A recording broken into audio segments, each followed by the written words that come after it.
ఎరా ధనంజయ, బాగున్నావా? బాగున్నాన్రా, కూర్చో. మీరంతా బాగున్నారా? మా చెల్లి ఆరోగ్యం ఎలా ఉంది? మీ చెల్లికేంట్రా, చాలా బాగుంది. తన మాటే నెగ్గాలి, లేకపోతే బీపీ పెరుగుద్ది, షుగర్ పెరుగుద్ది, ఆ పైన ఖర్చు పెరుగుద్ది. అట్లా లేకపోతే నిన్ను తట్టుకోగలమారా? అమ్మా కళ్యాణి, నాన్నగారు. ఆనందరావు మామయ్య వచ్చాడు, కాఫీ పట్టుకరామ్మా. అలాగే నాన్న. ఏరా డాక్టర్, ప్రాక్టీస్ ఎలా ఉంది? కరోనా పుణ్యం అని బాగానే సంపాదించుంటావు. కరోనా వల్ల కార్పొరేట్ హాస్పిటల్సే బాగున్నాయి. నాలాంటి చిన్న డాక్టర్లు మంచి వైద్యం అందించినప్పటికీ విలువ ఉండదు.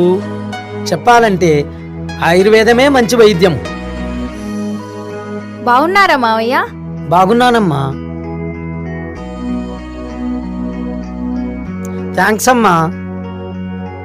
ఒరే ఆనంద్,